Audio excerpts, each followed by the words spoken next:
ഈ C J റോയിയുടെ മരണവുമായിട്ട് ബന്ധപ്പെട്ടിട്ടുള്ള വാർത്തകൾ, അതുപോലെ ഈ സോഷ്യൽ മീഡിയ പ്രതികരണങ്ങൾ, ചർച്ചകൾ, അതും വാർത്താ മാധ്യമങ്ങളെ ചർച്ചകൾ, അതൊക്കെ ഇങ്ങനെ നടന്നുകൊണ്ടിരിക്കുകയാണ്. അപ്പൊ അതിനകത്ത് പിന്നെ സാറിന്റെ ഒരു നിരീക്ഷണം, ഒരു വ്യത്യസ്തമായിട്ട് അല്ലെങ്കിൽ അത് കൃത്യമായതുമായിട്ടുള്ള ഒരു നിരീക്ഷണം, ഈ സി ജെ റോയിയുടെ ഈ സ്ലോവാക്യ എന്ന് പറയുന്ന രാജ്യമായിട്ട് ബന്ധപ്പെട്ടിട്ടുള്ള ഒരു ഓണററി കോൺസുലേറ്റ് ആയിട്ട് അദ്ദേഹം അതിന്റെ ഒരു പദവി നേടിയെടുക്കുകയും അദ്ദേഹത്തിന്റെ സ്വകാര്യ ഓഫീസ് ബാംഗ്ലൂരിലുള്ള അദ്ദേഹത്തിന്റെ കോർപ്പറേറ്റ് ഓഫീസ് അതിന്റെ ഒരു എംബസി എന്ന കണക്ക് അതിന്റെ എംബ്ലോക്ക് ഉപയോഗിച്ചിട്ട് പ്രവർത്തിക്കുകയും ചെയ്തു എന്നുള്ളതാണ്. അപ്പൊ ഇത്തരത്തിലുള്ള ഈ ഓണററി കോൺസുലേറ്റുമാരെ വലിയ രീതിയിൽ എക്സ്പോസ് ചെയ്തിട്ടുള്ള ഒരു മാധ്യമപ്രവർത്തനമാണ്, ഒരു അന്വേഷണാത്മക മാധ്യമപ്രവർത്തനമാണ് താങ്കൾ. അതിനെക്കുറിച്ച് എന്താണ് ഈ ഒരു ഘട്ടത്തിൽ പറയുന്നത്? ജിബിൻ, ഈ സത്യം ബേസിക്കലി ഞാൻ ഈ സി ജെ റോയോടും ബന്ധപ്പെട്ട് ഞാൻ ഈ ചാനൽ ഇങ്ങനെ ബ്രൗസ് ചെയ്ത സമയത്ത് നമ്മുടെ 24 ന്യൂസിൻ്റെ അകത്ത് ശ്രീകണ്ഠൻ നായർ, അപ്പോൾ അദ്ദേഹം ഒരു വിൻഡോയ്ക്കകത്ത് ആ ചാനലിനകത്ത് പറയുന്നുണ്ട് സി ജെ റോയ് ഇങ്ങനെ സ്ലോവാക്യൻ എംബസിയുടെ കോൺസുലേറ്റ് ജനറലാണ്. വലിയ ഭയങ്കര റെസ്പെക്റ്റോടെ.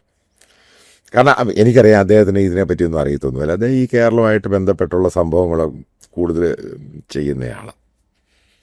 കാരണം ഇതിനെപ്പറ്റി ഞാൻ വെൽ സ്റ്റഡീഡാണ്. കാരണം 2000 ഈ തെഹൽക്ക ഓപ്പറേഷൻ ചെയ്യുന്ന സമയത്ത് കാരണം ഞാൻ ഈ പല ആംസ് ഡീലേഴ്സിനെ സമീപിക്കുന്നുണ്ട്, അതായത് സ്റ്റിംഗ് ഓപ്പറേഷൻ്റെ പാർട്ടായിട്ട്.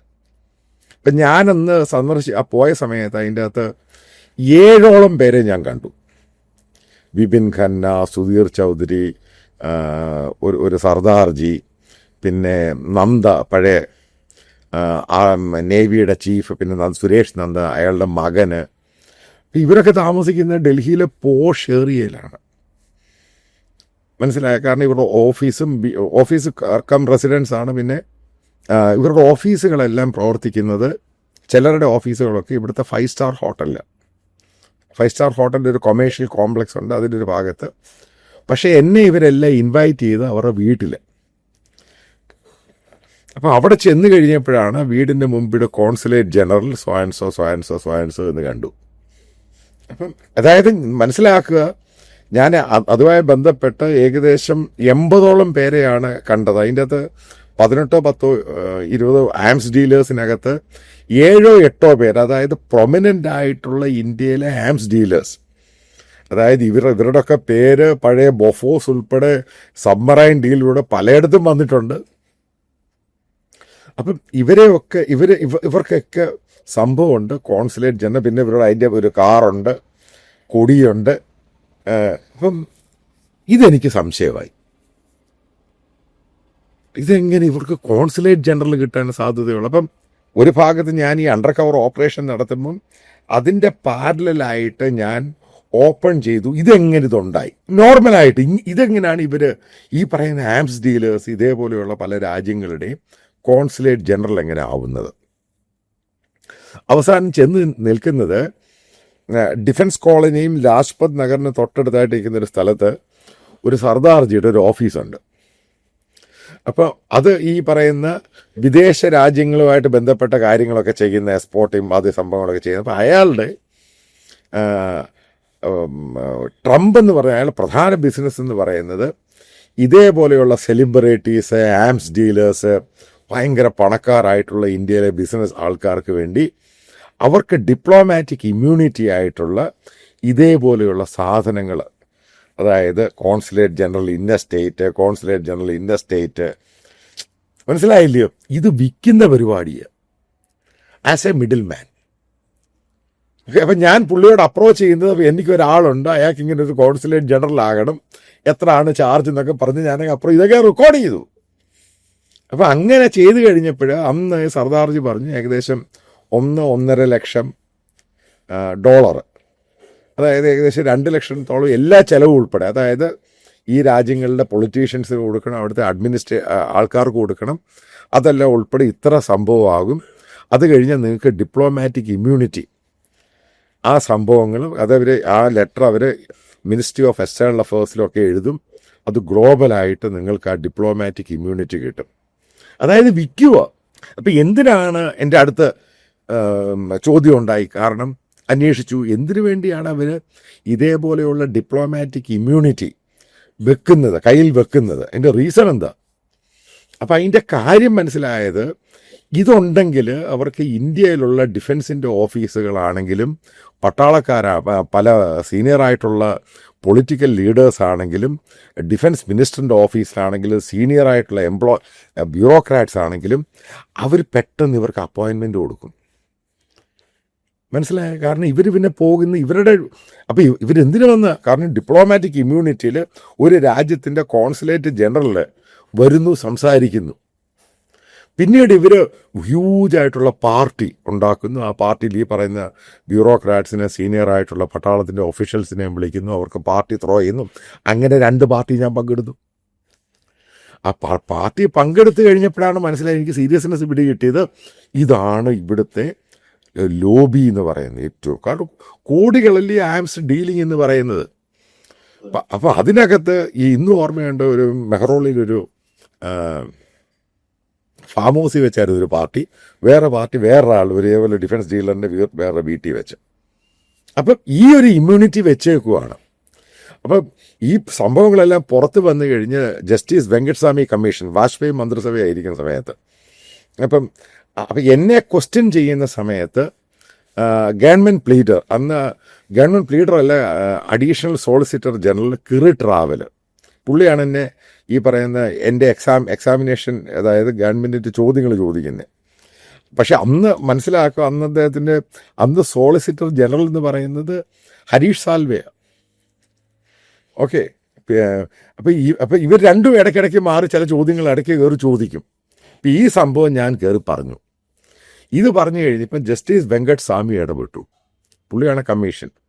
അപ്പോൾ എന്നെ പറഞ്ഞ് ഫർദർ പറയാൻ പറഞ്ഞു ഇതിനെപ്പറ്റി എന്താണ്. പുള്ളി ചോദിച്ചു. പിന്നെ കമ്മീഷൻ്റെ ഭാഗത്തുനിന്ന് ഗോപാൽ സുബ്രഹ്മണ്യം ഇതിനെപ്പറ്റി സ്പെസിഫിക് ആയിട്ട് ചോദിച്ചു. കാരണം അപ്പോഴാണ് ഇവർക്കൊക്കെ അറിയുന്ന ഈ സാധനം വെച്ചിട്ടാണ്, ഇത് വെച്ചിട്ടാണ് ഇവർ ഗെയിം കളിക്കുന്നത്. മനസ്സിലായോ? അപ്പം അന്ന് ഈ കമ്മീഷൻ ഓഫ് എൻക്വയറി, അന്ന് ജസ്റ്റിസ് വെങ്കട്ട് സ്വാമി ഈ പറയുന്ന ഗവൺമെൻറ് സോളിസിറ്റർ ജനറൽ ഗവൺമെൻറ്റിനോട് പറയുകയാണ്, this has to be prevent, ഇത് തടയണം, ഇത് ശരിയായ അന്ന് ഗവൺമെൻറ് ഇൻറ്റേർണലായിട്ട് മെമ്മോ കൊടുക്കുവാണ് മിനിസ്ട്രിക്ക്. കാരണം ഇതേപോലെയുള്ള കോൺസുലേറ്റ് ജനറൽസ് പ്രോപ്പറായിട്ട് എംബസിയുടെ അപ്രൂവൽ ഇല്ലെങ്കിൽ ഒരു ബ്യൂറോക്രാറ്റ്സും ഒരു ഡിഫൻസ് ഒഫീഷ്യൽസും ഇവരെ കാണരുത്. അതിന് തുടക്കം കുറിച്ച ഒരാളാണ് ഞാൻ. ഇപ്പം എനിക്കിതിൻ്റെ ഇൻ ആൻഡ് ഔട്ട് ഗെയിം അറിയാം, ഇത് എങ്ങനെയാണ് ഗെയിം കളിക്കുന്നത്. അപ്പോൾ അതാണ് എനിക്ക് പെട്ടെന്ന് ക്യാച്ചിങ് പോയിന്റ് ആയത്. കാരണം ശ്രീകണ്ഠൻ ഒരു വലിയ സംഭവമായിട്ട് ഈ പറയുന്ന CJ റോയിയെ പറ്റി പറഞ്ഞപ്പോൾ എനിക്ക് എപ്പോഴേ പിടികിട്ടി ഈ സംഭവമാണ്. Then I decided to finding. പിന്നീട് ഞാൻ ഇയാളെ പറ്റി മനസ്സിലാക്കാൻ ശ്രമിച്ചു. ഈ പറയുന്ന സീനിയറായിട്ടുള്ള ഫിനാൻസ് മിനിസ്ട്രിയിലെ പല സീനിയർ ഒഫീഷ്യൽസിനെയും വിളിക്കുന്നു, ഇൻകം ടാക്സിലുള്ള ഒഫീഷ്യൽസിനെ വിളിക്കുന്നു. ഉറപ്പായിട്ട് ഞാൻ ഇത്രയും വർഷം ജേർണലിസം ചെയ്ത് ഡൽഹി ചെയ്യുന്ന എനിക്ക് പല ആൾക്കാരെ അറിയാൻ സാധിക്കും. അതിലിപ്പോ നമുക്ക് വീണ്ടും CJ റോയിയുടെ ഈ ഓണററി കോൺസുലേറ്റ് പദവിയൊക്കെ എടുക്കുകയാണെങ്കിൽ ഈ സ്ലോവാക്യയിൽ നിന്നാണ് അദ്ദേഹം ഈ സംഭവം സംഘടിപ്പിച്ചിട്ടുള്ളതാണ് മനസ്സിലാക്കുന്നത്. എന്തുകൊണ്ടാണ് സ്ലോവാക്യ, എങ്ങനെയാണ് ഈ സ്ലോവാക്യയിൽ കിട്ടുക? കാരണം പലരും പറയുന്നത് ഇത് ആഫ്രിക്കൻ രാജ്യമൊന്നുമല്ല, ഇത് യൂറോപ്യൻ രാജ്യമാണ് എന്നൊക്കെയാണ് ഇതിനെ പ്രൊജക്ട് ചെയ്യാൻ വേണ്ടി ആൾക്കാർ പറയുന്നത്. Listen this is interesting. ഈ പറയുന്ന സ്ലോവാക്യൻ രാജ്യത്തെ ഈ ഡിപ്ലോമാറ്റിക് ഇമ്മ്യൂണിറ്റി ഉള്ള സംഭവം അമേരിക്കയോ ഈ പറയുന്ന വെസ്റ്റേൺ യൂറോപ്യൻ രാജ്യങ്ങൾ, ഞാൻ പറയുന്ന ഈസ്റ്റേൺ യൂറോപ്യൻ രാജ്യങ്ങളുടെ കാര്യമല്ല, ബാൽക്കൻ കൺട്രീസാണ് ഈ പറയുന്ന സ്ലോവാക്യയും ഇങ്ങനെയുള്ള രാജ്യങ്ങളൊക്കെ, ഈസ്റ്റേൺ സെൻട്രൽ യൂറോപ്പ് എന്നൊക്കെ പറയുന്ന സംഭവങ്ങൾ. അവരൊന്നും ഈ പറയുന്ന കോൺസുലേറ്റ് ജനറൽസിനെ ഡിപ്ലോമാറ്റിക് ഇമ്മ്യൂണിറ്റി കൊടുത്തിട്ടില്ല. 2001 മുതൽ ഗവൺമെൻറ് ഓഫ് ഇന്ത്യ ഇവർക്ക് ഡിപ്ലോമാറ്റിക് ഇമ്മ്യൂണിറ്റി കൊടുത്തിട്ടില്ല. 2001 ശേഷം. മനസ്സിലാക്കുക, പ്രധാനപ്പെട്ട പോയിന്റാണ്. പിന്നെ അറിയാത്ത പല ഈ എയർപോർട്ടിലെ പലർക്കും ഇതിനെപ്പറ്റി പൂർണ്ണമായിട്ട് അറിയത്തൊന്നുമില്ല. പക്ഷേ ഇപ്പോഴതിൻ്റെ കള്ളത്തരവും കപടതയും ഒക്കെ ഈ ഇരിക്കുന്ന ഇമിഗ്രേഷൻ ഒഫീഷ്യൽസിനൊക്കെ അറിയാം. കാരണം അവർ ഇന്ത്യൻ എയർപോർട്ടിലൊന്നും വലിയ കാര്യമായിട്ട് നടക്കത്തൊന്നുമില്ല. പക്ഷേ ഈ ദുബായ് പോലുള്ള പ്രദേശം അല്ലെങ്കിൽ നമ്മുടെ ഈ മിഡിൽ ഈസ്റ്റിലൊക്കെ ഇതിന് ഒക്കെ കാണാം, അവിടെയുള്ള ഗവൺമെന്റ് ഓഫീസേഴ്സിന്റെ കൂടെ. അതെ, മിഡിൽ ഈസ്റ്റിലൊക്കെ ഇത് പൂർണ്ണമായിട്ട് നടക്കും. കാരണം മിഡിൽ ഈസ്റ്റ് എന്ന് പറഞ്ഞ രാജ്യവും, കാരണം രാജ്യത്തിന് ഈ പറയുന്ന പോലെ ഇന്ത്യ എന്ന് പറയുന്ന അതെ യൂറോപ്യൻ രാജ്യങ്ങൾ, അമേരിക്ക എന്ന് പറയുന്ന രാജ്യത്തെ പോലൊന്നും അല്ലല്ലോ ഈ മിഡിൽ ഈസ്റ്റ് രാജ്യങ്ങൾ എന്ന് പറയുന്നത്. കാരണം അതും അവരുടെയൊക്കെ ഈ ലെവൽ ഓഫ് തോട്ട്സും ലെവൽ ഓഫ് ഇന്റർനാഷണൽ ഡിപ്ലോമസിയും ജിയോ പൊളിറ്റിക്സും ഭയങ്കര വ്യത്യാസമുണ്ടല്ലോ. ഒന്നാമത് ജനാധിപത്യ രാജ്യമല്ല, ഇതൊക്കെ ഈ രാജഭരണവും അങ്ങനെയുള്ള ഒരു മോക്കറി ഡെമോക്രസിയാണ് ഈ കാണിക്കുന്നത്. പവർ സെന്റേഴ്സ് ഒക്കെ ആ രീതിയിൽ ഫ്ലെക്സിബിൾ ആയിരിക്കാം, വളരെ ഫ്ലെക്സിബിൾ ആണ്. ഈ പറയുന്ന കിങ്ഡോമായിട്ടും ഈ അവിടെ ഭരിക്കുന്നവരുമായിട്ടും അവിടുത്തെ അഡ്മിനിസ്ട്രേഷൻ ഓഫീഷ്യൽസുമായിട്ടൊക്കെ പേഴ്സണൽ ബന്ധമുള്ളവരും സ്പോൺസർഷിപ്പൊക്കെ ഉള്ളവരാണ്. അപ്പം അവർക്ക് ഈ പറയുന്ന പല ഫ്ലെക്സിബിലിറ്റിയൊക്കെ ഇഷ്ടം പോലെ കിട്ടാം. കാരണം ആ രാജ്യങ്ങൾ ഇവരെയൊക്കെ ബഹുമാനിക്കുന്നുണ്ട്. അപ്പം അതിൻ്റെ പേരിൽ ഇതേപോലെയുള്ള പല കഴിഞ്ഞിടയ്ക്ക് കോഴിക്കോട് എങ്ങാണ്ടുള്ള ഒരാൾ ഉറുബ് ഏതാണ്ട് പോയിട്ട് അവിടുത്തെ ഒരു കിർഗിസ്ഥാനോ അവിടെ പോയിട്ട് അവിടുത്തെ സൈനിക മേധാവിയായിട്ട് കിട്ടിയെന്നും പറഞ്ഞു ഫോട്ടോ എടുത്ത് മലയാള പത്രങ്ങളിലൊക്കെ വന്നു. ശ്രദ്ധിക്കുക, ഈ വാർത്ത ഞാൻ എടുത്ത് ഹിന്ദുസ്ഥാൻ ടൈംസിലെ വെബി ജോലി ചെയ്യുന്ന ഒരുത്തിന് കൊടുത്ത് ഞാൻ പറഞ്ഞു ഈ വാർത്ത ഒന്ന് അടിക്കാൻ പറഞ്ഞു. ഒരു കാര്യം മനസ്സിലാക്കുക, മലയാളം വാർത്ത കാണുന്നവരുടെ എണ്ണം ഇന്ത്യയിലെ ഡിസിഷൻ മേക്കേഴ്സ് കാണാറില്ല. ഗ്ലോബലായിട്ടുള്ള ഈ ഇന്ത്യയുടെ എംബസിയിൽ ഇരിക്കുന്നവരും കാരണം മലയാളം ഭാഷയാണ്. അവർക്ക് ഇംഗ്ലീഷ് അറിയണം. ഇംഗ്ലീഷ് ഹിന്ദുസ്ഥാൻ ടൈംസിൻ്റെ വെബിനകത്തൊരു ചെറിയ വാർത്ത ഈ കോഴിക്കോട്ടുകാരനെ പറ്റി അയാൾക്ക് ഇങ്ങനെ മിലിറ്ററി ജനറലായിട്ട് കൊടുത്തു. 1 മണിക്കൂർ എടുത്തില്ലല്ലോ. പെട്ടെന്ന് മിഡിൽ ഈസ്റ്റുള്ളവർ ഇതിനെ ഡിനൈ ചെയ്യുന്നു. അവരുടെ ഇന്ത്യയിലുള്ള ഡൽഹിയിലുള്ള ഓഫീസ് അതിൽ ഡിനൈ ചെയ്യുന്നു. ഇങ്ങനെ സംഭവം ഉണ്ടായിട്ടില്ല. ഇതവിടെ ഒരു ഫാൻസി ഡ്രസ്സായിട്ട് കിട്ടി, ഒരു തൊപ്പിയൊക്കെ വെച്ച് ഫോട്ടോ ഒക്കെ എടുത്ത് 4 സ്റ്റാറും വെച്ചിട്ട് അയാൾ പറഞ്ഞു. അത് ഇന്ത്യയിലെ മരങ്ങോടന്മാരായ പത്രക്കാർക്ക് അതുപോലും ചിന്തിക്കാനുള്ള ബോധമില്ല. ഇതെങ്ങനെ കിട്ടി? നമ്മുടെ ഈ രാജസ്ഥാൻ പാലസിൽ പോയി കഴിഞ്ഞാൽ അവിടുത്തെ പ്രിൻസിന്റെ വേഷം ഇട്ടിട്ട് ഫോട്ടോ എടുക്കാമെന്ന് പറയുന്നത് അതേപോലെ ഉള്ളൂ. അതാ പറഞ്ഞേ, നമ്മുടെ മലയാളം ജേർണലിസം ചെയ്യുന്ന ദുബായിലോ കേരളത്തിലുള്ളവർക്ക് അതൊന്ന് വെരിഫൈ ചെയ്യാൻ പറ്റുന്നില്ല. ഇത് ജസ്റ്റ് ഫോൺ എടുത്തിട്ട് ഈ എംബസിയിലൊന്ന് വിളിച്ചു ചോദിച്ചാൽ മതി. ഇതിന് സിമ്പിളായിട്ട് ക്ലാരിറ്റി. അത് ഞാൻ മോശമെന്നല്ല പറയുന്നത്. ഇത് തന്നെയാണ് മലയാളം ജേർണലിസവും മലയാളത്തിലെ യൂട്യൂബേഴ്സും പറയുന്നത്. അവർക്ക് ഒരു വാർത്തയ്ക്കകത്ത് ഒരു ഡ്യൂ ഡെലിജൻസോ ഇതെങ്ങനെ ഉണ്ടായി, CJ റോയിയെ പറ്റി വെറുതെ കയറി അങ്ങ് അടിക്കുക. അപ്പോൾ പൂർണ്ണമായിട്ട് ഇൻകം ടാക്സ് ഹറാസ് ചെയ്തു, ഇന്ത്യയിലെ ഏജൻസികൾ ഹറാസ് ചെയ്തു. ഒരു കാര്യം ഞാൻ ജിബിനോട് പറയാം, എനിക്ക് മോദിയെ പല രീതിയിലും പലതിലും അഭിപ്രായ വ്യത്യാസമുണ്ട്, ഗവൺമെൻറ്റിൻ്റെ പല പോളിസീസും. പക്ഷേ എങ്ങനെയാണ് കള്ളപ്പണം തടയുന്നത്, ഈ പണം എങ്ങനെയാണ് ടെററിസത്തിലോട്ട് പോകുന്നത്, എൻറൂട്ട് ചെയ്യുന്നത്, അതിനകത്ത് മോദി ഗവൺമെൻറ് ശക്തമായി ഇടപെട്ടിട്ടുണ്ട്. അതിൻ്റെ പേരിൽ തന്നെയാണ് എൻ്റെ ഒരു വിശ്വാസം. കാരണം ഞാൻ പല ആൾക്കാരോടും ചോദിച്ചു കഴിഞ്ഞപ്പോൾ ഈ പണത്തിൻ്റെ എൻറൂട്ട് ചെയ്തതും ഈ പറയുന്ന ഓഫ് ഷോർ ഫണ്ടിങ് ഇതിന് ചോദ്യത്തിന് പലതും ഉത്തരം കൊടുക്കാൻ വേണ്ടി ഈ കോൺഫിഡൻറ്റ് ഗ്രൂപ്പിൽ റോയിക്ക് കഴിഞ്ഞിട്ടില്ല. അതിൻ്റെ പേരിൽ തന്നെയാണ് ക്വസ്റ്റ്യൻ ഉണ്ടായപ്പോൾ റോയിക്ക് മനസ്സിലായി അയാൾ പെട്ടു. കാരണം ഈ പറയുന്ന ടാക്സ് വെട്ടിച്ചൊക്കെ ആണെങ്കിൽ അതിൻ്റെ അകത്ത് കുറച്ച് ഈ പെനാൽറ്റി ഒക്കെ കൊടുത്തു കഴിഞ്ഞാൽ തീരാവുന്നതേ ഉള്ളൂ. പക്ഷെ ഇന്ത്യയിൽ പൊതുവെ ഈ ഇൻകം ടാക്സ് എന്ന് മാത്രമല്ല, ഏത് ടാക്സുമായിട്ട് ബന്ധപ്പെട്ട നടപടികളാണെങ്കിലും അത് പിഴ കൊടുക്കുക എന്നുള്ളതാണ് അതിന്റെ ഒരു മാക്സിമം സംഭവം എന്ന് പറയുന്നത്. അതുപോലെ ഇപ്പം കസ്റ്റംസിന്റെ ഡ്യൂട്ടി ആയാലും എല്ലാം അത് ഒഫൻസീവ് ആയിട്ടുള്ള ഒരു മെറ്റീരിയൽ അല്ലെങ്കിൽ, അതായത് ഇപ്പൊ മയക്കുമരുന്ന് കൊണ്ടുവന്നു കഴിഞ്ഞാൽ അകത്ത് പോകും. പക്ഷെ സ്വർണം കൊണ്ടുവന്നു കഴിഞ്ഞാൽ പെനാൽറ്റി അടച്ചു കഴിഞ്ഞാൽ നമുക്ക് പുറത്തിറങ്ങാം എന്നുള്ള ഒരു സിസ്റ്റമാണ് നമ്മുടെ രാജ്യത്തുള്ളത്. അപ്പൊ അങ്ങനെ ഇദ്ദേഹം എന്തുകൊണ്ടാണ് ഇത്രയധികം ഈ ഒരു ക്വസ്റ്റ്യൻസിനെ ഭയപ്പെട്ടതെന്നുള്ളതാണ്. ജിബിൻ ഒരു കാര്യം പറയാം. ഇന്ത്യയിലെ അഡാനി ആണെങ്കിലും അംബാനി ആണെങ്കിലും ഇന്ത്യയിലെ ടോപ്പായിട്ടുള്ള എല്ലാ കോർപ്പറേറ്റ്സിനും പെനാൽറ്റി അടിച്ചിട്ടുണ്ട്. പല രീതിയിൽ പല പെനാൽറ്റി അടിച്ചിട്ടുണ്ട്. ഇവരൊക്കെ കൊടുത്ത് ഊരിയിട്ടുമുണ്ട്. ചില കാര്യങ്ങളൊക്കെ ഇൻഫ്ലുവൻസ് ചെയ്യാൻ പറ്റും. പക്ഷെ ഒരു കാര്യമുണ്ട്, ഈ പറയുന്ന പണത്തിൻ്റെ എൻറൂട്ട് ചെയ്തിരിക്കുന്ന ഓഫ് ഷോർ ഫണ്ടിങ്, അത് ഡേർട്ട് ഫണ്ടുണ്ട് ഇഷ്ടം പോലെ. അതായത് ഓഫ് ഷോറിൽ ഇഷ്ടം പോലെ ഡേർട്ട് ഫണ്ടുണ്ട്. ഈ ഫണ്ട് എങ്ങനെ ഒറിജിനേറ്റ് ചെയ്തുണ്ടായി? പല ആൾക്കാരുടെയും ധാരണ ദുബായിലെ പല ഇന്ത്യൻ RBIയുമായിട്ട് കണക്റ്റഡ് അല്ലാത്ത പല ബാങ്കുകളിൽ കൊണ്ട് നിക്ഷേപിച്ചാലും അവിടുന്ന് ഇത് എൻറൂട്ട് ചെയ്താലും ഇന്ത്യയിൽ അത് പിടിക്കത്തില്ല. ചുമ്മാതാണ്. ഒരിക്കൽ എൻക്വയറി ഓപ്പൺ ചെയ്ത് കഴിഞ്ഞാൽ ഇന്ത്യയും മിഡിൽ ഈസ്റ്റുമായിട്ടുള്ള ബൈലാട്രിയൽ ബന്ധമുണ്ട്. അതിൻ്റെ അകത്ത് എക്കോണമി മാറ്റർ ചെയ്യുന്നുണ്ട്, പണത്തിൻ്റെ എൻറൂട്ട് മാറ്റർ ചെയ്യുന്നുണ്ട്, ടെററിസം മാറ്റർ ചെയ്യുന്നുണ്ട്, ഈ പറയുന്ന ഡേർട്ട് ഫണ്ട് മാറ്റർ ചെയ്യുന്നുണ്ട്. അതിനെ മറ്റേതൊരു ഫോറിൻ രാജ്യത്തെ അപേക്ഷിച്ചിട്ടും മിഡിൽ ഈസ്റ്റ് രാജ്യങ്ങൾ ഇന്ത്യൻ ഏജൻസികൾക്ക് നേരിട്ട് നിരീക്ഷണമുള്ള രാജ്യങ്ങളാണെന്ന് തോന്നുന്നു. ഉറപ്പായിട്ടും. കാരണം ഇന്ത്യയുടെ വലിയ ഓപ്പറേഷൻ പ്ലേസ് ആണ് മിഡിൽ ഈസ്റ്റ് എന്ന് പറയാം. ഒന്നാമത് ഇന്ത്യയുടെ പല ഏജൻസികളും മിഡിൽ ഈസ്റ്റ് ബേസ് ചെയ്ത് പാകിസ്ഥാനെ മോണിറ്റർ ചെയ്യുന്നുണ്ട്. കാരണം പാകിസ്ഥാനിൽ പോകുന്ന ഫണ്ടും തിരിച്ചു വരുന്ന ഫണ്ടും ഈ തുർക്കിയിൽ നിന്ന് വരുന്ന ഫണ്ടും ഈ പറയുന്ന കേരളം വെൽ എസ്റ്റാബ്ലിഷ്ഡ് ആണ്. ഇവിടെ ആൻറ്റി നാഷണൽ ആക്ടിവിറ്റീസ് നടക്കുന്നുണ്ട്, അതിന് ഫണ്ട് വരുന്നുണ്ട്. ഈ PFI അതിന് വ്യക്തമായ തെളിവോടുകൂടിയാണ് PFIയെ ബാൻ ചെയ്തിരിക്കുന്നത്. ഇന്ത്യയിലൊന്നും ഒരു സംഘടന അങ്ങനെ ബാൻ ചെയ്യാൻ പറ്റത്തില്ല. അതായത് കോടതിക്കകത്ത് വലിയ പ്രശ്നമാണ് ഇത്. ഞാൻ പറയും, ഇന്ത്യ എന്ന് പറഞ്ഞ ബനാന റിപ്പബ്ലിക് അല്ല. പല മണ്ടന്മാരുടെയും ധാരണയുണ്ട് അത് ചെയ്ത് മുങ്ങാം. അത് പല സന്ദർഭങ്ങളിൽ ഏജൻസി അങ്ങ് കണ്ണടയ്ക്കും.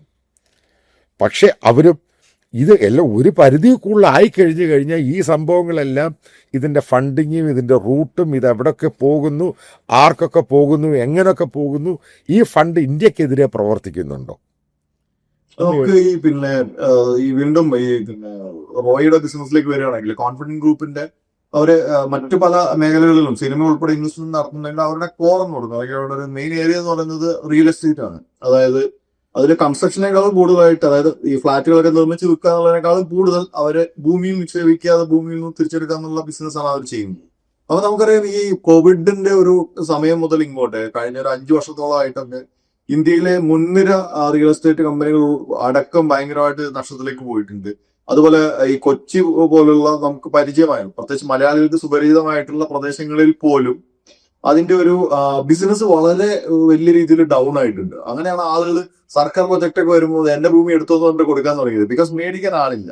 അപ്പൊ ആ നിലയിലേക്ക് ഡൗൺ ആയപ്പോഴും ഈ കോൺഫിഡന്റ് ഗ്രൂപ്പിന്റെ ഒരു ഗ്രോത്ത് നമ്മൾ നോക്കുമ്പോഴത്തേക്കും അത് വളരെ കൃത്യമായിട്ട്, പ്രത്യേകിച്ച് അവർ അവകാശപ്പെടുന്ന പോലെ തന്നെ മറ്റ് ലോണുകളോ കാര്യങ്ങളോ ഒന്നും ഇല്ലാതെ തന്നെ അത് വളർന്നുകൊണ്ടിരിക്കും. മറ്റൊരു സൈഡിൽ നോക്കുകയാണെങ്കിൽ നമുക്കറിയാം, ഈ ഇന്ത്യയിൽ ഏറ്റവും കൂടുതൽ എനിക്ക് തോന്നുന്നു ടാക്സും അതുപോലെ പൈസ ഗവൺമെന്റിലേക്ക് അടക്കേണ്ട ഒരു പരിപാടി ഭൂമി വാങ്ങി വെക്കുമ്പോഴാണ്. നമുക്കറിയാം അതിന്റെ GST മറ്റു കാര്യങ്ങൾ, അതിനകത്ത് ലാഭം കിട്ടുന്ന സമയത്തുള്ള ഇൻകം ടാക്സ്, ഇതൊക്കെ പോരാണ്ട് ഇതിന്റെ സ്റ്റേറ്റ് ഗവൺമെന്റിന്റെ രജിസ്ട്രേഷൻ ഫീ, സ്റ്റാമ്പ് ഡ്യൂട്ടി, ഇങ്ങനെ ഒരു എണ്ണിയാൽ ഒടുങ്ങാത്ത പൈസ നമ്മൾ സർക്കാരിലേക്ക് അടക്കേണ്ട ഒരു പരിപാടിയാണ് ഈ ഭൂമി കച്ചവടം എന്ന് പറയുന്നത്. അപ്പൊ ഇതിന്റെ ഇടയിൽ കൂടി എങ്ങനെയാണ് ഈ റോയിയുടെ ഒരു ഗ്രോത്ത് അല്ലെങ്കിൽ കോൺഫിഡന്റ് ഗ്രൂപ്പിന്റെ ഗ്രോത്തിൽ എങ്ങനെയാണ് സാധാ നോക്കി കാണുന്നത്, അനലൈസ് ചെയ്യുന്നത്? ഞാനൊരു കാര്യം ചെയ്യുന്നു, ഇത് ശരിക്കും ഷാഡോ ബോക്സ് ആണ്. ഭയങ്കര സംശയങ്ങൾ ഉണ്ടാക്കുന്ന പലതും. ₹1 അദ്ദേഹം ബാങ്കിൽ നിന്നും എടുക്കുന്നില്ല. അതായത് അദ്ദേഹം, ഈ റോയ് എന്ന് പറയുന്നയാൾ സക്സസ്ഫുൾ ബിസിനസ് മാൻ തന്നെയാണ്, നോ ഡൗട്ട്. പക്ഷെ ഒരു കാര്യമുണ്ട്, അദ്ദേഹം ഇന്ത്യൻ മാർക്കറ്റിലാണ് ഈ പറയുന്ന ഈ റിയൽ എസ്റ്റേറ്റ് ബിസിനസ് നടത്തുന്നത്. ഇന്ത്യൻ സൗത്ത് ഇന്ത്യൻ സിറ്റിയിലാണ്, ബാംഗ്ലൂരും കൊച്ചിയാണ്. അതെ, ഇന്ത്യയിൽ ഏറ്റവും കറപ്ഷനുള്ള ഒരു സിറ്റി ഏതാ? ബാംഗ്ലൂരാ. ഞാനൊരു ഉദാഹരണം പറയാം. ഞാൻ ബാംഗ്ലൂർ താമസിച്ചുകൊണ്ടിരുന്നപ്പോൾ കുവൺ പാർക്കിൽ നടക്കാൻ പോകും. ഒരിക്കൽ ഞാൻ നടക്കാൻ പോയിട്ട് തിരിച്ചു വന്ന സമയത്ത് ഞാൻ ആ പാരഗണിൻ്റെ അടുത്ത് സിഗരറ്റ് വലിച്ചുകൊണ്ട് ഒരു പോലീസുകാരൻ എന്നെ പെനാൽറ്റി അടിച്ചിട്ട് എന്നെ വിളിച്ചുകൊണ്ട് പോയി. അവിടെ കുവൺ പാർക്ക് പോലീസ് സ്റ്റേഷനിൽ. അപ്പോൾ ഞാൻ പറഞ്ഞു, എൻ്റെ കയ്യിൽ മറ്റേ GPay ഉള്ളൂ പൈസ തരാൻ, അതുകൊണ്ട് അപ്പം പറഞ്ഞു എന്നാൽ പോലീസ് സ്റ്റേഷൻ വിളിച്ചുകൊണ്ട്. അപ്പോൾ ഞാൻ സിമ്പിളായിട്ട് അയാൾ പറഞ്ഞു, ഞാൻ ലോ അബൈഡിങ് സിറ്റിസനെ പോലെ, ഞാനൊന്നും പറഞ്ഞൊന്നുമില്ല, അയാൾ പറഞ്ഞ പോലെ ഞാൻ ചെയ്തു. എന്നെ ജീപ്പിനകത്ത് അവിടെ കൊണ്ടുപോയി. അപ്പോൾ അവിടെ നിന്ന് സംസാരിച്ച് കഴിഞ്ഞപ്പോൾ പിന്നെ ആൾ ചോദിച്ചു കഴിഞ്ഞപ്പോൾ ഞാൻ ഇന്നയാളാ ഓടെ എന്നൊക്കെ പറഞ്ഞു. അപ്പം ഞാൻ പറഞ്ഞു, ഞാൻ പെനാൽറ്റി ഞാൻ തരാം, ഞാൻ അതൊക്കെ നിങ്ങൾ എന്നോട് ചോദിച്ചതിൻ്റെ പേര് പറഞ്ഞേ ഉള്ളൂ, കാരണം ഞാൻ തെറ്റ് കാണിച്ചു. അപ്പോൾ അത് കഴിഞ്ഞപ്പോൾ ഞാൻ അവിടുത്തെ ഈ SHO ഞാനുമായിട്ടങ്ങ് സുഹൃത്തായി. ഉണ്ടായ സംഭവം. അപ്പം അയാൾ പറഞ്ഞൊരു സംഭവമുണ്ട്. ബാംഗ്ലൂർ എന്ന് പറയുന്നത് ഏറ്റവും കറപ്റ്റഡ് ആയിട്ടുള്ള സിറ്റി, എല്ലാത്തിനും പണം കൊടുക്കണം. ഒരു നോർമലായിട്ട് പോലും ഒരു സിഗരറ്റ് കച്ചവടം ചെയ്യുന്നവന് പോലും അവിടെ കൈക്കൂലി കൊടുക്കാതെ 3-4 ഏജൻസികൾക്ക്, MCD, പോലീസ്, മുനിസിപ്പാലിറ്റി, ഇവർക്കൊന്നും കൈക്കൂലി കൊടുക്കാതെ, അതായത് കേൾക്കുക, റോഡിൽ കൂടെ മാങ്ങ വിറ്റ് തള്ളി നടക്കുന്നവനും തക്കാളി വിറ്റ് നടക്കുന്നവൻ പോലും അവിടെ കൈക്കൂലി കൊടുക്കണം. അതിനോട് പറഞ്ഞൊരു സംഭവമുണ്ട്, ആ പോലീസ് സ്റ്റേഷന് എല്ലാ മാസവും ഇത്ര കോടി വെച്ച് ആൾക്കാർക്ക് കൊടുക്കണം. എന്നോട് പറയും, ഇത് കൊടുത്തിരിക്കണം. ഇത് അപ്പോൾ ഇയാൾ ഞാനൊക്കെ ലോഹ്യമായി. പിന്നീട് ഞാൻ ഇടയ്ക്ക് എന്നെ കാണാൻ വീട്ടിലൊക്കെ വരും. ഇയാള് ഈ ചർച്ച് സ്ട്രീറ്റിലാണ്, ഞാൻ ചർച്ച് സ്ട്രീറ്റിലാണ് താമസിച്ചതിൻ്റെ പേരിൽ ഞാനുമായിട്ട് ഇടയ്ക്ക് ലോഹ്യമായി. അപ്പം അങ്ങനെ എനിക്ക് ഇൻ ആൻഡ് ഔട്ട് ഡീറ്റെയിൽസ് ഇയാൾ പറഞ്ഞു തന്നു. ഇന്നയാൾ ഇന്ന കൊടുക്കണം.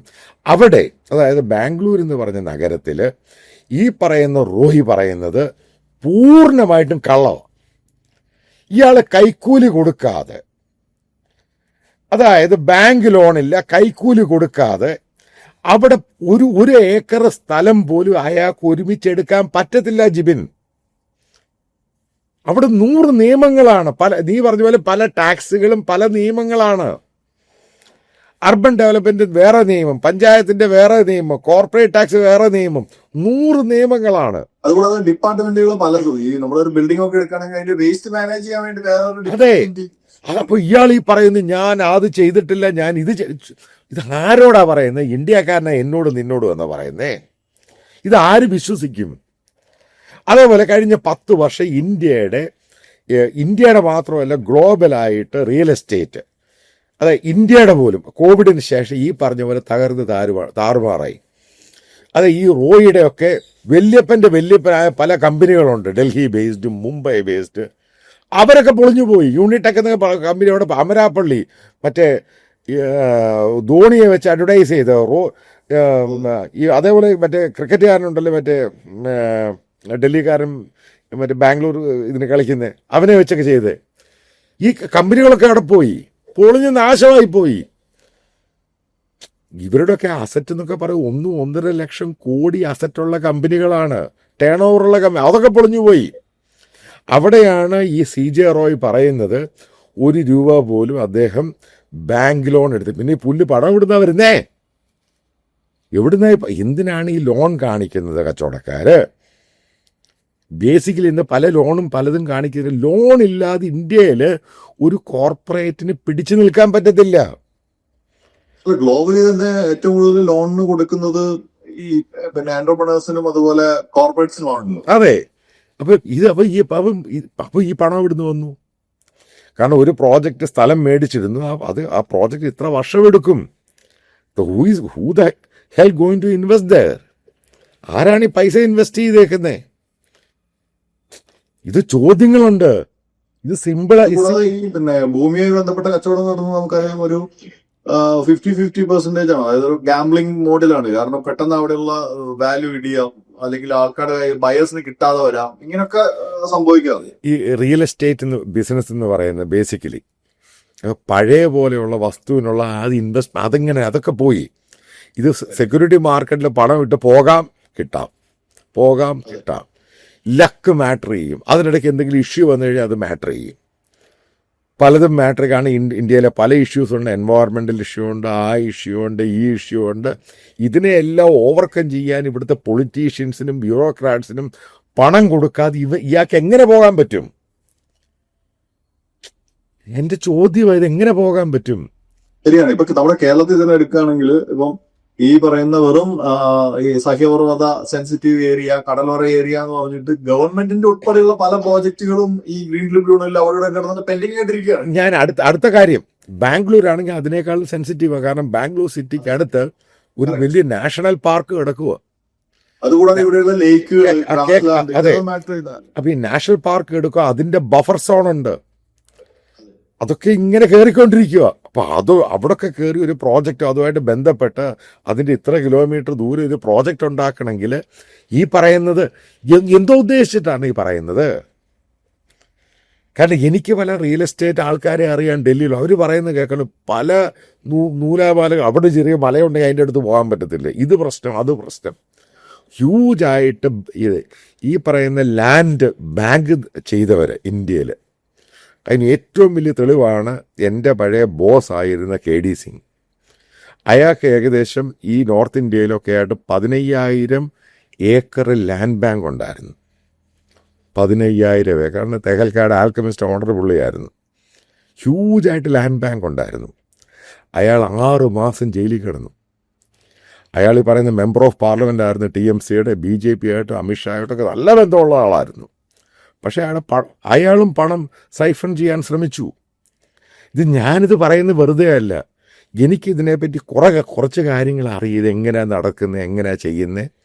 എന്താണ് ഇവരുടെ ദുബായ് കണക്ഷൻ, എന്താണ് ഇവരുടെ സിംഗപ്പൂർ കണക്ഷൻ, എങ്ങനെയാണിത്, ആൾക്കാരെങ്ങനെയാണ് എൻറൂട്ട് ചെയ്യുന്നത്, എവിടെ നിന്നാണ് ഈ പണം വരുന്നത്.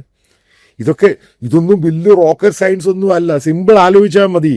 എങ്ങനെ ഒരു പ്രോജക്റ്റ് ചെയ്യുമ്പോൾ ₹1 പോലും മേടിക്കുന്നില്ല ബാങ്കിൽ നിന്ന്. ചോദ്യങ്ങളുണ്ട്. ചിലപ്പോൾ റോയ് ഇതിനേക്കാളൊക്കെ ഓവർകം ചെയ്യുന്ന അതിഭയങ്കര ബിസിനസ്സുകാരനായിരിക്കാം, തള്ളിക്കായാൻ പറ്റത്തില്ല. അല്ല, അപ്പൊ അതുമായി ബന്ധപ്പെട്ട് കേൾക്കുന്നത് ഈ ഒരു കഴിഞ്ഞ 4 ദിവസമോ അല്ലെങ്കിൽ 5 ദിവസമായിട്ട് നടക്കുന്ന റെയ്ഡും കാര്യങ്ങളൊക്കെയാണ്. അപ്പൊ ഇപ്പൊ സാറ് പറഞ്ഞു വെച്ച് നോക്കുകയാണെങ്കിൽ ഈ പറയുന്ന ദീർഘകാലമായിട്ട് പിന്നെ ഒരു ഇഷ്യൂവിനകത്ത് ഇത്രയും ഗൗരവത്തിലുള്ള ഒരു ഇഷ്യൂ ആണെങ്കിൽ അത് ദീർഘകാലമായിട്ട് ഈ ഏജൻസികൾ ഒബ്സർവ് ചെയ്യുമല്ലോ. അത് ഈ പറയുന്ന സ്റ്റേറ്റോ സെൻട്രൽ ഓഫീസേഴ്സ് ഇതിന്റെ റോയുടെ കേസിൽ ദീർഘകാലമായിട്ട് അങ്ങനെ ഇദ്ദേഹം റഡാറുണ്ടായിരുന്ന ഒരാളായിരുന്നു. ഉറപ്പായിട്ടും റോയ്ക്കെതിരെ നേരത്തെ EDയുടെ കേസില്ലയോ, ED റെയ്ഡ് ചെയ്തില്ല റോയിയെ. റെയ്ഡ് ചെയ്ത് അതിന് പല നോട്ടീസും കൊടുത്തിട്ടുണ്ട്. റോയുടെ ഞാൻ അറിയാൻ സാധിച്ചത് റോയുടെ പല പ്രോജക്റ്റുകളും ED ഫ്രീസ് ചെയ്യാൻ പോവുക. കാരണം ഇന്ന് റോയ് അതിൻ്റെ പ്രോപ്പറായിട്ട് ഉത്തരം കൊടുത്തിട്ടില്ല, പണം എവിടുന്നാണ് വന്നേ. ഞാൻ അറിയാൻ സാധിച്ചു. എനിക്കത് ചെയ്യുകയോ ചെയ്യത്തില്ലെന്ന് അറിയത്തില്ല. ഞാൻ ചില EDയുടെ ചില ഉദ്യോഗസ്ഥന്മാരായിട്ട് സംസാരിച്ച് കഴിഞ്ഞ് മനസ്സിലായത് റോയുടെ പല പ്രോജക്റ്റ്, കേരളം ഉൾപ്പെടെ പല പ്രോജക്റ്റിലും അത് ഫ്രീസ് ചെയ്യാൻ പോവുക. അപ്പം EDയുടെ അന്വേഷണം ഒരു ഭാഗത്ത്, ഇൻകം ടാക്സിൻ്റെ ഒരു ഭാഗത്ത്, ഇൻ്റർപോളിൻ്റെ മറ്റൊരു ഭാഗത്ത്, കാരണം ഇൻ്റർനാഷണൽ ആയിട്ടുള്ള ബന്ധം, ഇതൊരു കമ്പൈൻഡ് ആയിട്ടുള്ള എൻക്വയറി നടന്നുകൊണ്ടിരിക്കുക. അപ്പം അതിനകത്ത് റോയ്ക്ക് കൃത്യമായിട്ടറിയാം അയാൾ പെട്ടു. കാരണം പല ചെറിയതല്ല, ആൻറ്റി നാഷണൽ കേസിലോട്ട് സംഭവം അങ്ങ് മാറി. അതുകൊണ്ട് ഇയാൾ സ്വയമേ, കാരണം അയാൾക്ക് ഒരു കാര്യം ഞാൻ നിന്നോട് പറയാൻ ചിക്കൻ, ഇയാൾ സക്സസ്ഫുൾ ബിസിനസ് മാനാണ്. കാരണം വളരെ ചെറുപ്പത്തിൽ ഈ പറയുന്ന മെക്കാനിക്കൽ എഞ്ചിനീയറാണ് വിദേശത്ത്. കാരണം ഞാൻ ഈ മലയാള മീഡിയയിൽ അങ്ങനെ വായിച്ചിരിക്കുന്നത്. അയാൾ ഗ്രാസ് റൂട്ട് ലെവലിന് അയാളുടെ അമ്മ ഒരു ചെറിയ വീട് ഉണ്ടാക്കി കൊടുക്കുന്ന കച്ചവടത്തിൽ നിന്നും കയറി അതെല്ലാം പഠിച്ച് മനസ്സിലാക്കി മുന്നോട്ട് വന്ന ഒരാൾ. റോയ്ക്ക് ഇതിൻ്റെ A to Z കാര്യങ്ങൾ അറിയാം.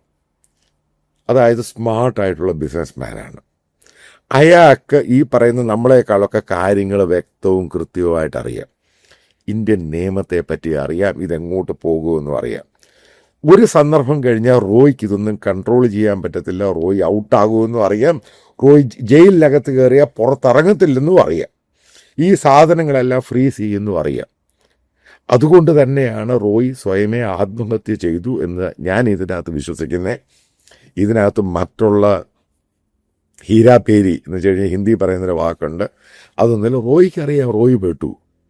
അതുകൊണ്ട് തന്നെയാണ് റോയ് ആത്മഹത്യ ചെയ്ത് ഞാൻ വിശ്വസിക്കുന്നത്. അല്ലാതെ കേന്ദ്ര ഏജൻസികളെ കുറ്റം പറഞ്ഞിട്ട് കാര്യമില്ല. ഈ പറയുന്ന കേന്ദ്ര ഏജൻസികളും അത്ര സത്യസന്ധന്മാരൊന്നും അല്ല. പക്ഷെ ഒരു സന്ദർഭം കഴിഞ്ഞാൽ ഈ പറയുന്ന കേന്ദ്ര ഏജൻസിക്കൊന്നും ഒരു പുല്ലും റോയിയെ സപ്പോർട്ട് ചെയ്യാനും പറ്റത്തില്ല. കാരണം അവരുടെ കയ്യിൽ നിന്ന് പോകുന്ന ഗെയിം വെച്ച്, കാരണം ഒരു പണിഷ്മെൻറ്റോ ഒരു പെനാൽറ്റിയോ ഒരു ഇത് കൊടുത്തിട്ടൊക്കെ കൺട്രോൾ ചെയ്യാൻ പറ്റും. ഒരു പരിധി കഴിഞ്ഞാൽ അതിനൊക്കെ ഈ പറയുന്ന ഇൻകം ടാക്സിൻ്റെ ഈ സാക്ഷാൽ നിർമ്മലാ സീതാരാമൻ വിചാരിച്ചാൽ പോലും ചില കാര്യങ്ങൾ ഒരു പുല്ലും ചെയ്യാൻ പറ്റത്തില്ല. പിന്നെ അത് മാത്രമല്ല, ഇൻകം ടാക്സിന്റെ ഒരു റെയ്ഡിൽ ഒരു ഡോക്യുമെന്റ് പൊങ്ങി വന്നു കഴിഞ്ഞാൽ അതിനകത്ത് ലോക്കൽ പോലീസ് മുതൽ ഇന്റർപോൾ വരെ ഇടപെടാനുള്ള ഒരു അവസരവും തുടർന്നുണ്ടാവും. അതാണ് ഈ സംഭവം. അകത്തോട്ട് കയറി കഴിഞ്ഞ് ഇതങ്ങ് ഒരു പണ്ടാര ബോക്സ് അങ്ങ് ഓപ്പൺ ആവുമല്ലയോ, പിന്നെ ഇഷ്ടം പോലെ വെർട്ടിക്കൽസ് ആയില്ലേ. ഇതുകൊണ്ടാണ് ഞാൻ വിശ്വസിക്കുന്നത്. ഇതിൻ്റെ ഫർദറായിട്ടുള്ള സംഭവങ്ങളൊക്കെ ഇവർ ഈ പറയുന്ന ഇനി അവർക്ക് എങ്ങനെയെങ്കിലും ഇത് വൈറ്റ് വാഷ് ചെയ്ത് ഇത് തേച്ചു മാച്ച്, കാരണം ഈ പ്രോജക്റ്റുകളെല്ലാം പൊളിഞ്ഞു പോകും. ഇവർക്ക് ഫർദർ മുന്നോട്ട് പോകുന്ന കാര്യമൊക്കെ സംശയമാണ്. കാരണം ലീഗൽ ഇഷ്യൂസും മറ്റുള്ള ഡിസ്പ്യൂട്ടും, അതായത് ഗവൺമെൻറ് ഓഫ് ഇന്ത്യയുമായിട്ട് ഏജൻസികളുടെ ഒക്കെ പ്രശ്നം വന്നു കഴിഞ്ഞാൽ ഈ ഫർദറായിട്ട് ഇത് മുന്നോട്ട് പോകാൻ പറ്റത്തൊന്നുമില്ല. അല്ലാതെ തന്നെ ഈ പറയുന്ന ഈ റിയൽ എസ്റ്റേറ്റ് ബിസിനസ്സിലൊക്കെ നമുക്കറിയാലോ, ഈ അവിടെയുള്ള ഈ അർബൻ ടൗൺ പ്ലാനിംഗ് ഓഫീസിലെ ഒരു ക്ലർക്ക് ഒരു ഒബ്ജക്ഷൻ എഴുതി കഴിഞ്ഞാൽ 50 കൊല്ലമൊക്കെ പെൻഡിംഗിൽ എത്രയോ പ്രോജക്റ്റ് ഇത്തരത്തിലുള്ള നാഷണൽ ലെവലിലുള്ള ഏജൻസീസിന്റെ ഇന്റർവ്യൂ ഇനി അതിനകത്തേക്ക് ബയേഴ്സ് വരുമോ ഇൻവെസ്റ്റേഴ്സ് വരുമോ, അതുമല്ലോ ഒരു പ്രശ്നമാണല്ലോ. അതെ, എനിക്ക് തോന്നുന്നു പുള്ളിക്ക് കൃത്യമായിട്ട് അറിയാം. കാരണം അതാ പറഞ്ഞ പുള്ളി സ്മാർട്ട് ബിസിനസ് മാനാണ്. അയാൾക്കറിയാം ഇത് ഫർദറായിട്ട് പോകാൻ പറ്റത്തില്ല, ഇതിൻ്റെ അകത്ത് പല സോഴ്സുകളും പുറത്താകും. ചില കാര്യങ്ങളൊക്കെ ഒരു പരിധി കൂടുതലൊന്നും ഈ പറയുന്ന റോയിയെ കൊണ്ട് ഫർദറായിട്ട് കൺട്രോൾ ചെയ്യാൻ പറ്റത്തില്ല. എല്ലാത്തിനും ഒരു ലക്ഷ്മൺ രേഖയുണ്ട്. കാരണം ഇന്നതൊക്കെ കൺട്രോൾ ചെയ്യാം, ചില കാര്യങ്ങളൊന്നും ആര് വിചാരിച്ചാലും കൺട്രോൾ ചെയ്യാൻ പറ്റത്തില്ല. പക്ഷെ എനിക്ക് അതിന്റെ കൂടെ തന്നെ വേറൊരുക്കും ഈ റോയ് കഴിഞ്ഞ കുറെ കാലമായിട്ട് വളരെ മുമ്പ് മുതൽ തന്നെ കൊടുത്തുകൊണ്ടിരിക്കുന്ന ചില ഇന്റർവ്യൂസ് മറ്റു കാര്യങ്ങൾ പുള്ളി സംസാരിക്കുന്നത് കണ്ടപ്പോൾ എനിക്ക് തോന്നുന്നു ഒരു ഹൈലി ഇമേജ് കോൺഷ്യസ് ആയിട്ടുള്ള ഒരു ബിസിനസ് അബ്ദു. ഞാൻ ഒരു കാര്യം പറയാം, റോയുടെ ഈ പറയുന്ന കോൺഫിഡൻറ്റ് ഗ്രൂപ്പിൻ്റെ ബ്രാൻഡ് അംബാസിഡറും അതിൻ്റെ ഇമേജ് ബിൽഡറും എല്ലാം റോയ് തന്നെ. അതെ, ഓക്കെ, അത് ആദ്യം മനസ്സിലാക്കുക. അപ്പോൾ റോയിൽ കൂടാണ് ആ സംഭവം ആ ഇൻസ്റ്റിറ്റ്യൂഷൻസിൻ്റെ ആ കോർപ്പറേറ്റിൻ്റെ ഇമേജ് ഉണ്ടായിരിക്കുന്നത്. കാരണം റോയിയെ വിശ്വാസം അത് നശിച്ച് പുള്ളി അകത്തോട്ട് പോയി. കാരണം പുള്ളി നശിക്കുന്നു എന്ന ധാരണ പുള്ളിക്ക് തോന്നി കാണും. കാരണം ഇത് പിന്നീട് വന്ന് പതിക്കുന്നത് സീറോയിലായിരിക്കും. ഒരു കാര്യം മനസ്സിലാക്കുക, മറ്റൊരു റിയൽ എസ്റ്റേറ്റും ഗോൾഡൊക്കെ നടത്തുന്ന ആളാണ് ഈ ബോബി ചെമ്മണ്ണൂർ. രണ്ടും തമ്മിലുള്ള വ്യത്യാസം മനസ്സിലാക്കുക. Bobby Chemmanur is A useless idiot. അയാൾ കള്ള് കച്ചവടം, ആ കച്ചവടം എന്തൊക്കെയോ കാണിക്കുന്നു. പക്ഷെ ഇയാളാണ് സ്മാർട്ടായിട്ടുള്ള ബിസിനസ്സുകാരനാണ്. അപ്പം രണ്ടും ഒരേപോലെ കമ്പയർ ചെയ്യരുത്. ഫെയിലിയറായിട്ടുള്ള കച്ചവടക്കാരനാണ് ബോബി ചെമ്മണ്ണൂർ. അയാളുള്ള എല്ലാ തര പരിപാടിയും കാണിച്ച് മുന്നോട്ട് പോകുന്നയാളാണ്. ഒന്ന് ജയിലിൽ പോയിട്ട് തിരിച്ചു വരുമ്പോൾ സ്വീകരണം കൊടുക്കാൻ വേണ്ടി കാശ് കൊടുത്ത് ആളെയാക്കിയാണ്. അതെ, അതൊന്ന് അയാളും ഇയാളുടെ കമ്പയർ ചെയ്യരുത്. റോയ് എന്ന് പറയുന്നത് വളരെ സ്മാർട്ടായിട്ട് ഇന്ത്യയുമായിട്ടും ഗ്രീസ് ചെയ്ത് പോകുന്ന ബിസിനസ്സുകാരനാണ്. അതുകൊണ്ടാണ് സക്സസ്ഫുൾ ആയത്. കാരണം ആൾക്കാർ അതിൻ്റെ അത് ഇൻവെസ്റ്റ് ചെയ്യാനും പുള്ളിയുടെ വീടുകൾ മേടിക്കാനും തയ്യാറായിരുന്നു. അതുകൊണ്ടാണ് അത് ഗ്രോ ചെയ്തത്. അപ്പം ഇവിടെ ഈ റോയ് എന്ന് പറഞ്ഞ ബിസിനസ്സുകാരന് കൃത്യമായിട്ടറിയാം ഇയാൾക്ക് ഇനി ഫർദർ പോകാൻ പറ്റത്തില്ല, പുള്ളി പെട്ടു. അതിൻ്റെ പേരിൽ തന്നെയാണ് എനിക്ക് തോന്നുന്നു പൂർണ്ണമായിട്ടും അതിൻ്റെ പേരിൽ തന്നെയാണ് പുള്ളി ലൈഫ് സൂയിസൈഡ് ചെയ്തത്. പക്ഷേ തെറ്റായിപ്പോയി. പക്ഷെ അതിൻ്റെ പേരിൽ തന്നെയാണ് ചെയ്തത്. കാരണം പുള്ളി കൃത്യമായിട്ടറിയാം ഫർദറായിട്ട് ഇനി പോകാൻ പറ്റത്തില്ല. അതാണ് എൻ്റെ പൂർണ്ണമായിട്ടുള്ള വിശ്വാസം.